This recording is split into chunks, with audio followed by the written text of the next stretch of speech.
Hello everyone, my name is Shagness, and if you don't know me, my real name's Shelby, and I am from Ohio in a little bit more rural of an area called Tuscarawas County, and that's as far as we'll go into that. But I was challenged by Owen underscore Mulvaney to do how I started Pogo, and so during Spotlight Hour here, we are going to just go over my adventure, and if there's any questions, I'm gonna try to answer those. I'm gonna try to recall to the best of my memory. So I remember it had to have been like a couple months before Pokemon Go actually was released. I had heard that it was going to be coming out, and at the time, I loved my Windows phone. I was like a diehard fan. I didn't think I'd ever have anything besides like a Windows phone.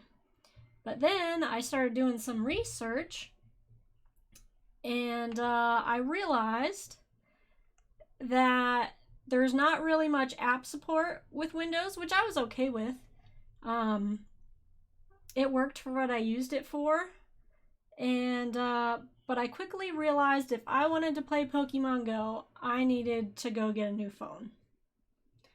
At this time, my now husband Eric, he had I think it was like an iPhone 4, and it was about on its last leg. Its battery wouldn't stay charged, and I had my family on a family plan, and I was like, oh, I'm maxed out on lines. This will be the perfect opportunity to boot some people off my line. Because we'd been together a while, and we were living together and stuff. So, because they had a promotion to get the iPhone 6S, buy one, get one when you add a line. So I was like, oh, this is perfect. So Eric and I went out. We got iPhone 6S's, and in preparation for the release of Pokemon Go. And a little bit of backstory to that is I loved Pokemon as a child. But at one point, my mom got my brother and I each some Pokemon cards, and we were fighting over them. Like, he traded me something and then wanted it back, and I wasn't giving it back because it was a much better card. I don't even remember what the card was. But, like, I was bound determined that, like, I wasn't trading back. Well, because we were fighting over them, we got grounded from them and got them taken away from us. And in the meantime, my mom was talking to one of my aunts on the phone, and she was saying, oh, like, we went to church and stuff growing up, but a lot of what we were allowed or not allowed to do is based on, like, how, like, if my aunt let her kids do the stuff. So, my aunt's like, oh no, Pokemon's bad, your kids can't play Pokemon, you know, the church doesn't like it, they shouldn't be allowed. So we essentially never got ungrounded from Pokemon. We were on a permanent hiatus where I loved it. The kids at school all had it. Like, I was watching from afar. You know, I'd get to look at their cards and stuff, but I wasn't allowed to own anything Pokemon. I wasn't, you know, it was a big no-no for me. So, fast forward, like, one of my cousins snuck me Pokemon Red, like, on the other side of the family, and so I was, like, sneak playing it in my Game Boy. That was the only gaming system I had growing up, until, like, after I graduated, we had got a Wii. But, like, I lived out in the country, you know, we were always outside, we were working, and, so it was just always something that like I knew that I would love, but I just had to admire from afar. And unfortunately, I never got into it once I got out of school. You know, I had too much stuff going on. I was working. I moved out of the house like 2 weeks after I turned 18. And so I was like, perfect. I was like, I'm finally getting to like play Pokemon. Like, I'm an adult at this point, but like my inner child was like thrilled that I was gonna get to play Pokemon again. So the day it released, like it was like absolute craziness, like trying to get it downloaded, and then I got it downloaded, and then like getting it to actually open because the servers were so bad. But I did. I started, oh, where is it? I started on day one that it was available here in Ohio, which was July 6, 2016. And I was addicted. I remember the footprints, and I'm running around the yard, and you guys see that like I have a pretty good like hot spot now, but it used to be much better. But the spawns were like across the street.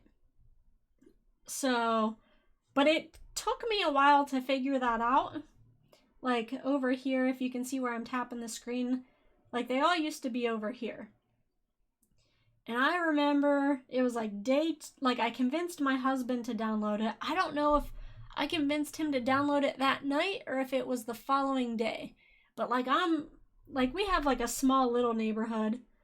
But I remember there being an Ivysaur pop up, and it was back over here by that like triangle of a road, and I wasted all my Pokeballs, and it kept popping out, and I was just throwing straight balls at the time, and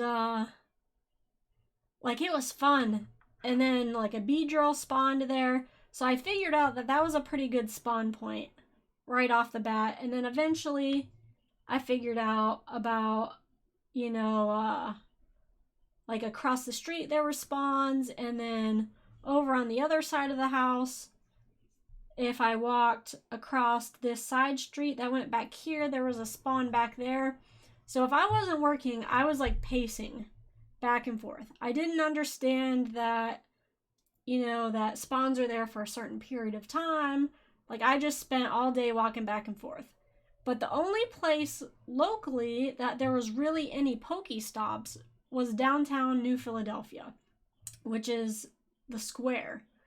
And so we had a gym on one corner and a Pokestop on the other two corners, and then the same side as this Pokestop over here, there was another one. So we had 3 Pokestops in a gym, and you would go downtown and the entire square was just full of people playing Pokemon Go. The local park where I play at now occasionally, I usually end raid hour there. At that time, there was a gym at the carousel, a gym at the sign, and there was, what, like 3 Pokestops? But like downtown was like, like it was crazy. It was like all the people that I'd went to school with, like everyone's playing. You got kids, you have older people. And then how long did it take me to realize? Not that long. It didn't take that long, and I realized that Price Park, which is a park about 25, depending on traffic, maybe 30 minutes away, like it was like the mother lode. At the time, it had like 22 Pokestops, a couple gyms, and it was by far like the best area to play. And we almost every night after work that we found that out, we would take lawn chairs and we would go up to Price Park, and people would bring radios, and there was a cluster where you could lure 4 Pokestops, and you could set in the middle. So there's this like big circle of people, and like the grass had all been trampled, you know, because like everyone was so hype about Pokemon. And we spent many months going up to Price Park after work, and everyone would take turns with lures, and we'd sit there and catch stuff. And then, oh, that progressed to, I think it was later in July. I guess this is kind of backtracking some. I convinced my mother-in-law, Suban. I could probably see when that is based on a couple Pokemon recent. Let's look here.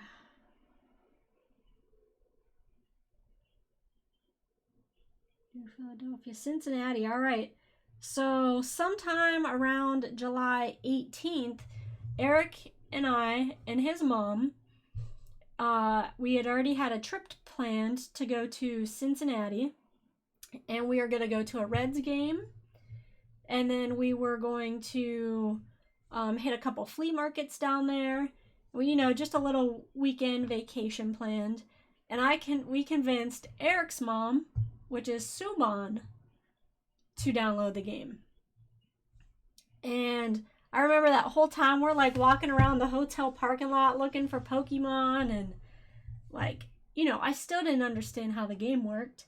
But we just had fun just aimlessly walking around looking for Pokemon.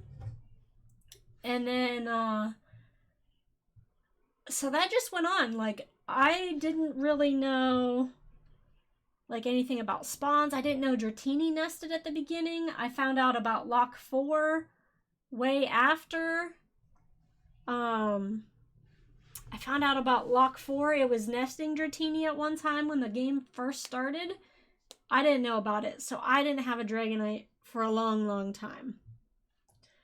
One of my favorite memories is, I wish I still had it, but I don't, was,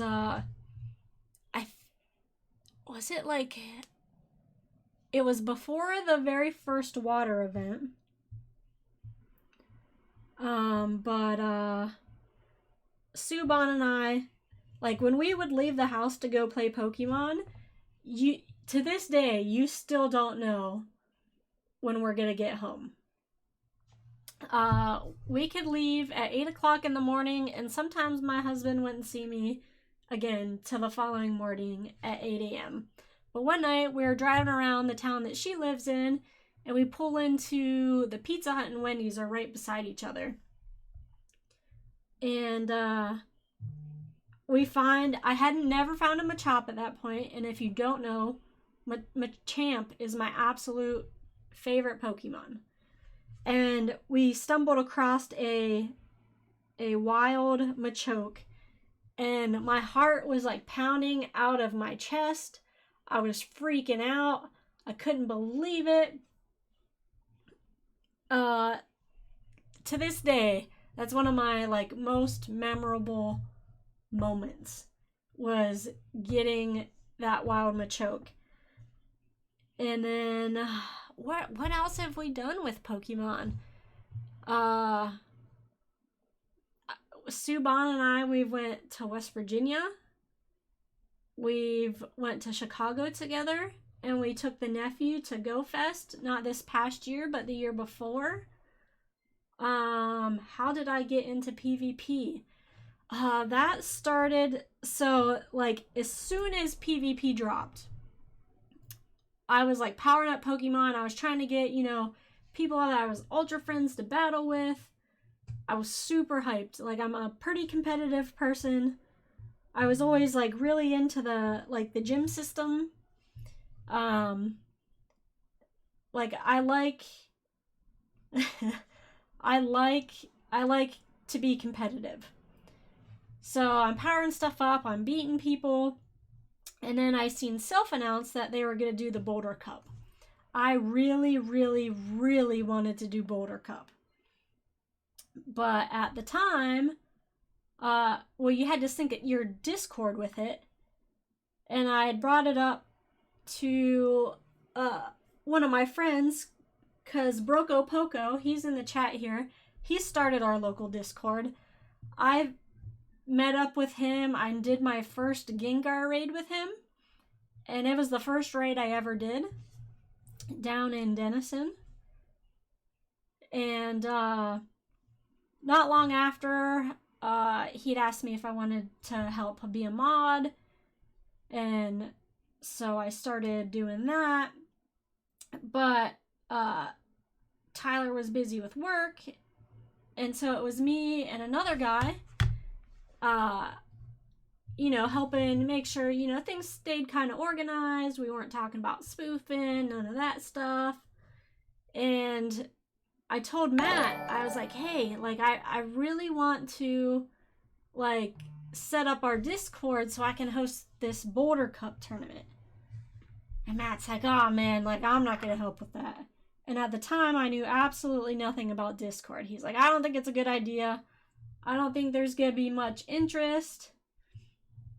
And then, like, I felt so bummed out. Like, I'm watching all these YouTube videos. Like, I remember vividly watching Trainer Tips video of him going and interviewing at a Boulder Cup. And, like, I wanted to do it so bad. So the next month when they talked about Twilight, I was like, I have to do this. Like, I'm going to figure it out all on my own. I'm pretty dumb when it comes to computers, if you did not know. And I just went ahead and did it. I got on, I did it, I got our Discord synced, decided I was going to host my very first tournament. And thankfully, like, I used to work at a bowling alley on the side, and he's like, oh yeah, you can do your tournaments here. And I can't remember how many we had for that first tournament. But at some point, I found Maddie F. Baby videos. At some point, I found Purple Kyogre videos. I remember finding J Farm on YouTube. I think I found J Farm at Tempest Cup. I convinced Subon to do Twilight Cup, and I'm pretty sure she came in second place. I believe to this day that was, I think, the only tournament she's ever done. And I won the first Twilight tournament, and I was hooked. And then I got on Facebook, and I was, like, looking at, like, PvP stuff on there. Like I was figuring things out, but I didn't necessarily understand IVs completely. And I found a guy named Derek, and he was a little bit north of where I am. And he came down right before Twilight, actually, because I really wanted quillfish. And they had a quillfish nest up there, and he traded me a bunch. It was terrible IVs, but it was the only one that was close to 1,500.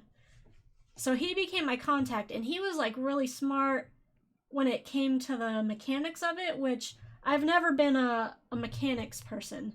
In my entire life, I've always been the kind of person, like, I just wing it, and it works. You know what I mean? Like, to this day, I still don't count moves. I don't know how much energy a certain move generates. I don't know how much damage it does. Like, I just get, like, general ideas, and I go based on feeling. But he knew the number side. So when he told me that, oh, you need to look for these better IVs, like, I did it, and we worked to Ultra Friends, and he was a fantastic battler. He doesn't really play anymore, I don't believe. But because I was watching all these YouTube videos, like I was so into it, and I just love the competitiveness of it.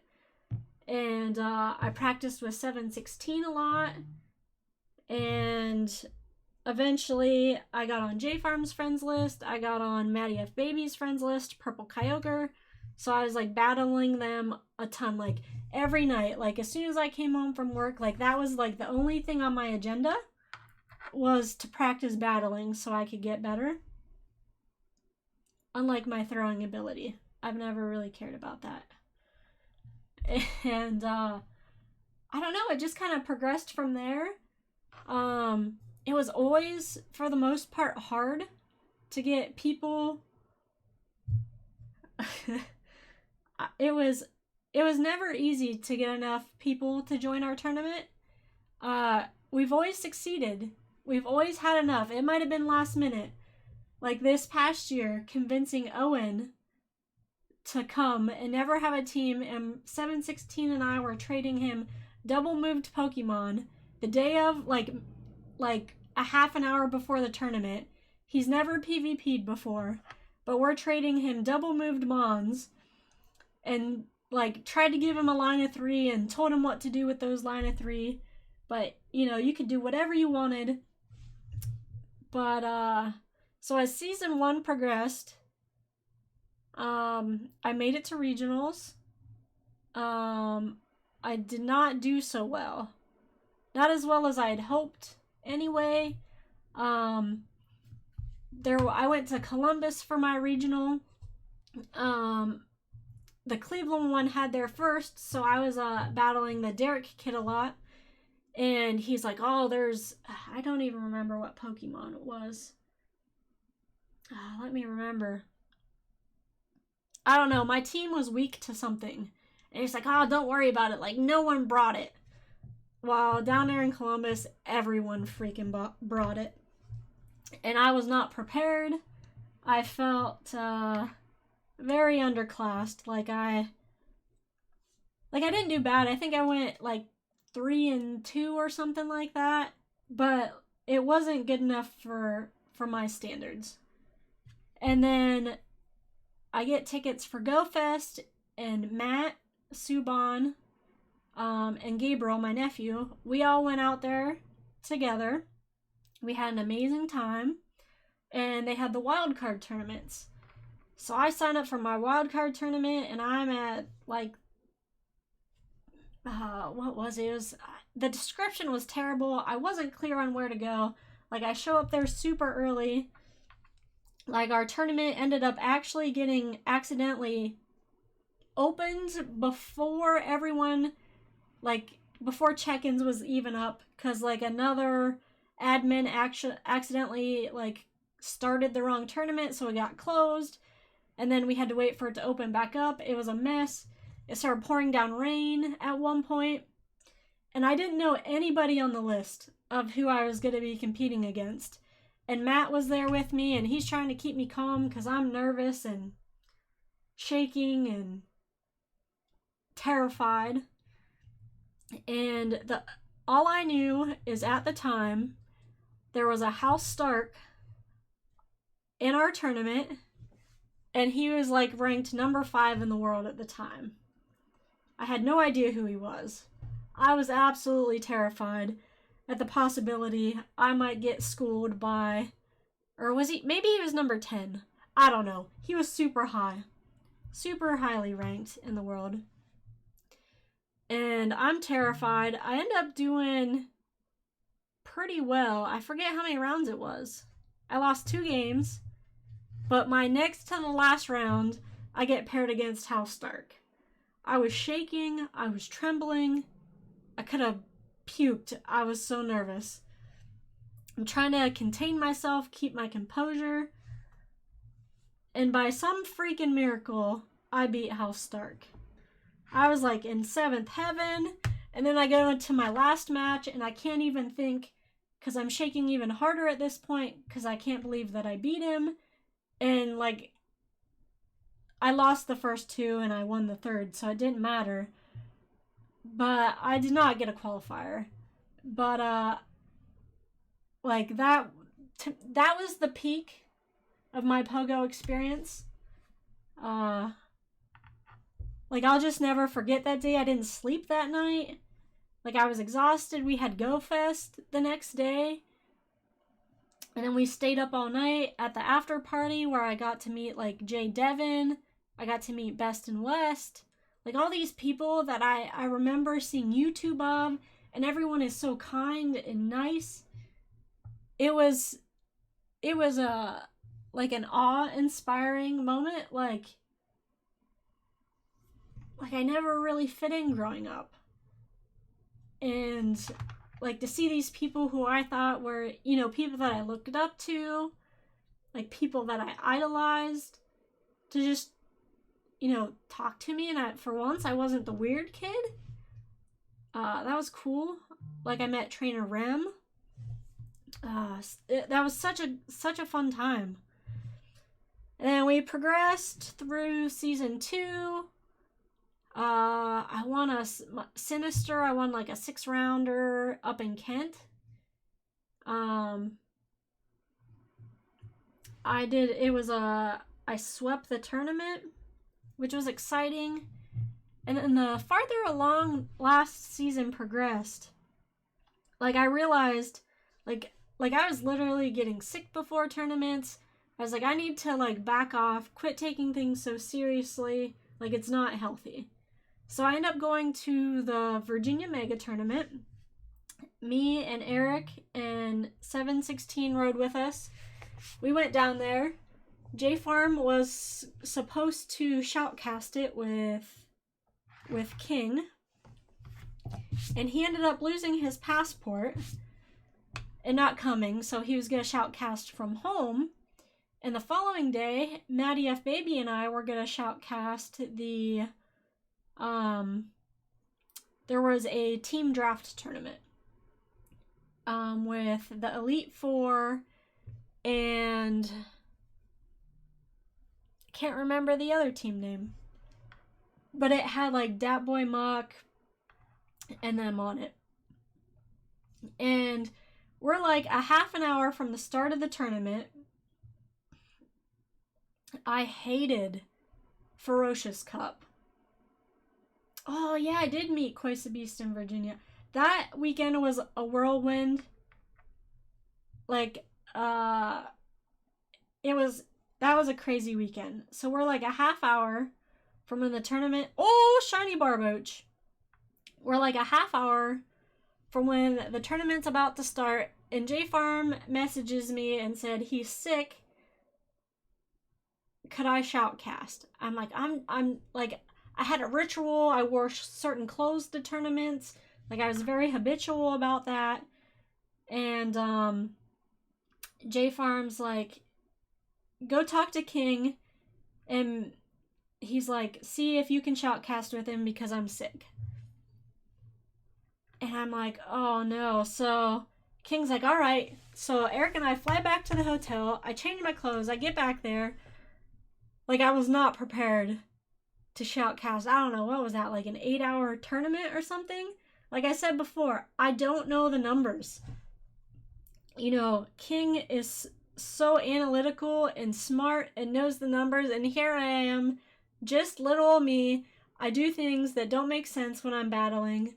Like, I don't do logical things. I don't know, I have my own thinking that isn't, you know, necessarily the right way to think, but sometimes it works. Like I always say, I always get lucky when I battle. But so we shoutcast that whole thing. I had headphones. I didn't realize I wasn't actually going to like hear through the headphones, so that threw me for a loop at first. Like I didn't realize they were just there to like look more esportsy in a way. And my mic wasn't working and I had no idea, so when I was talking, like you couldn't hear me on the stream. And like I couldn't see the comments or anything, so I didn't know people couldn't hear me. But it was a crazy, amazing experience. And I learned that shoutcasting probably isn't my thing because I'm not a numbers person. But it was a blast. And I got to do like an interview with Valarash and House Stark. And it was amazing. And then the following day, in Virginia, I got to meet Purple Kyogre and Jokes, Koisa Beast. I don't know. So many people. Harley, I got to meet her in Virginia. And then the following day we did the team tournament, and that was like, I liked doing that. That was with Maddie F. Baby, but like I didn't feel as like intimidated, if that makes sense, because Maddie and I are real good friends. We talked a lot. He's, you know, like the jokester, and like I didn't feel like I necessarily had to be super on point with the numbers. You know what I mean? And then later that year, I end up getting the opportunity to go to the Orlando Mega Tournament. And, or no, before Orlando. Before Orlando, I forgot. J Farm and Dustin came to visit me in Ohio. What cup was that? Timeless Cup. They came here for Timeless Cup. So we were able to host Ohio's largest in-person tournament. I didn't know it at the time. Like, I know Sassafras now, but he came to the tournament, and J Farm and Dustin came down, and Arrow, like the original Arrow on Twitter, and 716 were big helps, like helping with the venue and getting things set up. And it was an absolute freaking blast. Toshi came, Quimby came, Shiny Hunter Ben, I believe, was there. Harley came.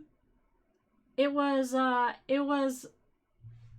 like I wished we would have been able to get the bowling alley as a venue. But they had a bowling tournament that night.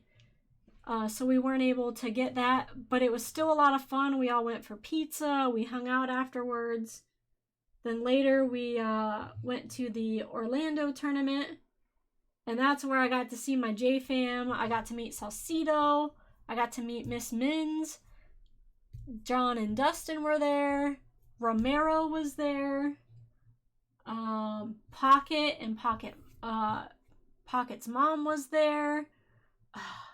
That, like, I wish that trip could have been longer.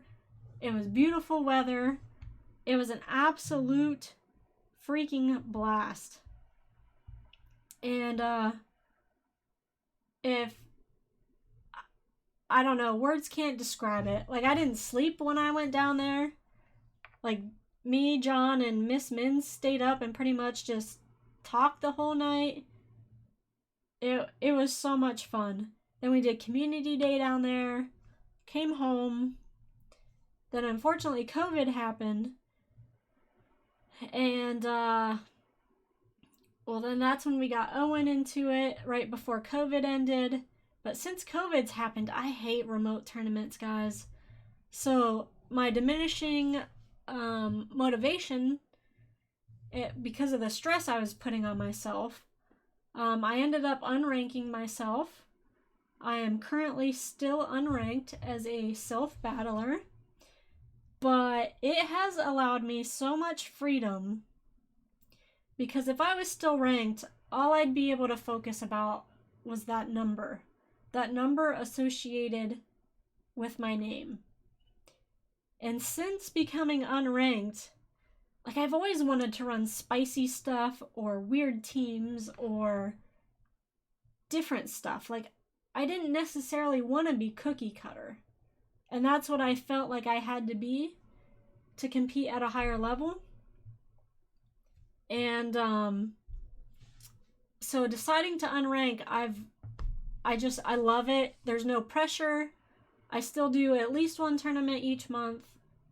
My goal for this season is win or lose. I am going to, if possible, if it's not banned, my plan is to run an all shadow team. My first tournament this month, I went 3-1. Not too shabby for a shadow team. So that's been my progression through Pogo, guys. To the current, I'm really big into rocket stops. I'm more into grinding now, different things. When I first started, I didn't understand the importance of actually catching Pokemon versus, like, shiny checking. I'm a notorious deleter of shiny Pokemon.